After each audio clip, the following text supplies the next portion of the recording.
ఇక్కడ విషయం ఏంటంటే 2014-19 వరకు రాత్రి పగులు పనిచేశారంట. ఎక్కడ రాత్రి పగులు పనిచేశారు అసలు మీరు?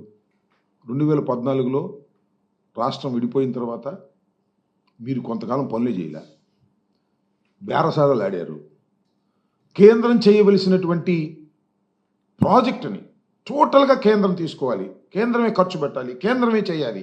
అలాంటి ప్రాజెక్టుని మీరొద్దు మేము చేస్తామని చెప్పి బతిమలాడి బామాలి తీసుకున్నారు మీరు. అది చరితాత్మకమైన తప్పిదం మీరు చేశారు. పైగా 16లో తీసుకుంటూ 13-14 రేట్లతో మేము పూర్తి చేస్తామనేటువంటి మాటతో మీరు తీసుకుని పెద్ద తప్పిదం చేసినటువంటి వ్యక్తులు మీరు, నారా చంద్రబాబు నాయుడు గారు. అదేమంటే స్పీడ్ గేట్లు మేమే అమర్చామని చెప్పారు. స్పిల్వే గేట్లు ఉంటాయి కదా, ఆ గేట్లు మేమే అమర్చామని చెప్పారు. నవ్విపోతారు. ఎందుకు ఇంత పశ్చిమాబద్ధం ఆడుతున్నారు? అసలు స్పిల్వేనే మొత్తం పూర్తి చేయలేదు మీరు. గేట్ల సంగతి దేవుడు ఎరుగు. స్పిల్వే టాప్ అసలు పూర్తి కాల, పునాదులు కొద్దిగా పైకి వచ్చింది. మేము వచ్చిన తర్వాత పునాదుల నుంచి పైకి తీసుకొచ్చి ఇప్పుడు చంద్రబాబు నాయుడు గారు వెళ్ళారే స్పిల్వే మీదుగా కార్లు వేసుకొని, దాన్ని మేము పూర్తి చేశాం. స్పిల్వే గేట్లు మేము అమర్చాం. వైఎస్ఆర్ కాంగ్రెస్ పార్టీ అధికారంలోకి వచ్చిన తర్వాత అమర్చాం. కానీ చంద్రబాబు నాయుడు గారు ఏంటంటే స్పిల్వే కొద్దిగా పైకి లేవగానే పెద్ద రేకు తీసుకొచ్చి అక్కడ పెట్టి భజన చేశారు. ఎందుకు ఇంత పచ్చి అబద్ధాలు ఆడుతున్నారు? అంటే మీకు మీడియా బలం ఉందని, మీకు చెప్పేటటువంటి ఛానల్స్ ఉన్నాయని, రాసేటటువంటి పత్రికలు ఉన్నాయని పచ్చి అబద్ధాలు చెప్పడానికి అది నాట్ ఫీలింగ్ షై.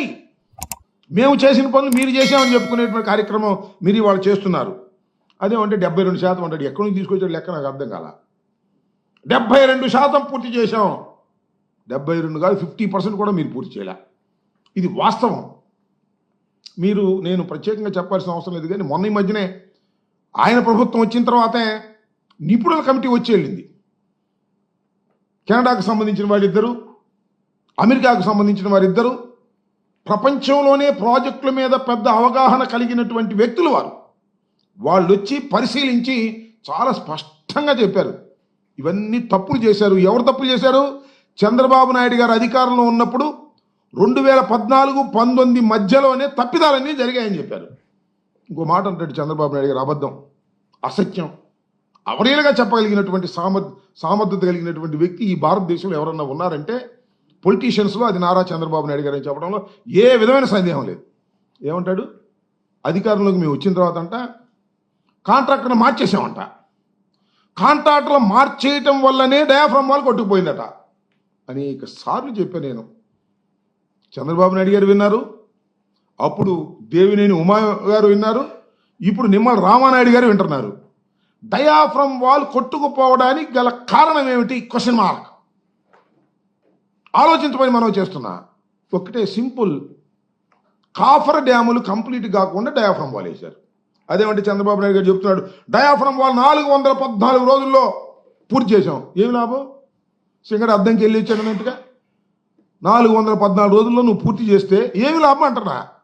414 రోజుల్లో పూర్తి చేయటము, 14 రోజుల్లో పూర్తి చేయటము కాదు. అక్కడ డయాఫ్రమ్ వేల్ వేసే ముందు గోదావరి నదిలో ప్రవాహాన్ని డైవర్ట్ చేసి 2 కాఫర్ డ్యాములు నిర్మించిన తరువాత మాత్రమే డయాఫ్రమ్ వాల్ వేయాలి.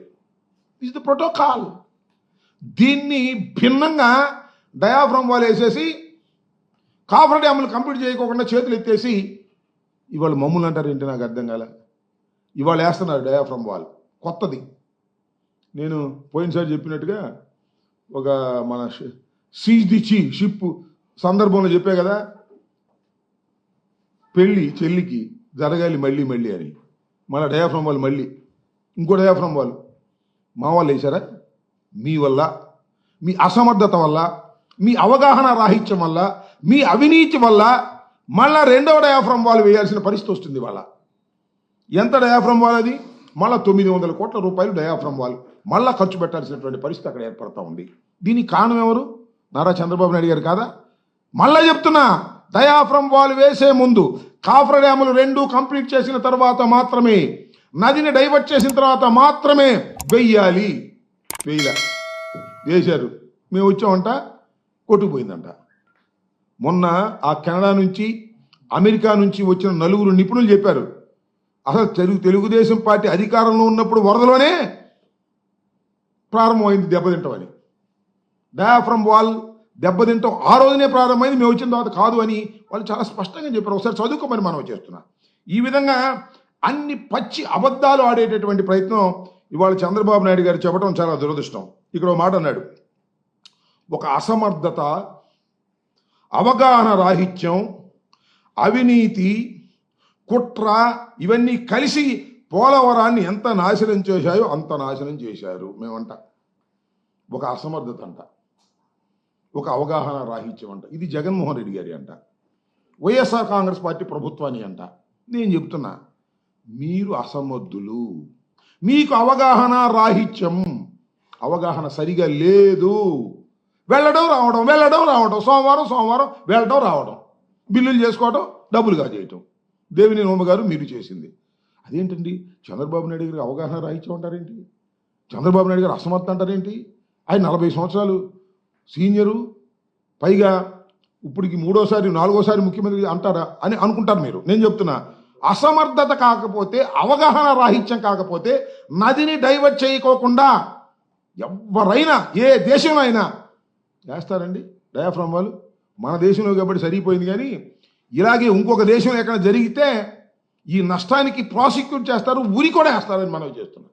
ఇంత దుర్మార్గంగా చేసి ఇవాళ జగన్మోహన్ రెడ్డి గారి మీద అధికారంలో లేవు కాబట్టి, మాకు పత్రికల్లో రాసే పత్రికలు తక్కువ ఉన్నాయి కాబట్టి, మీకు మీడియా బలం ఎక్కువ ఉంది కాబట్టి అబద్ధాలుగా పుంకాలుగా చెప్పి జనాన్ని నమ్మించాలనేటువంటి ప్రయత్నం చేయటం చాలా దురదృష్టకరమని కూడా ఈ సందర్భంగా నేను మనవి చేస్తున్నా.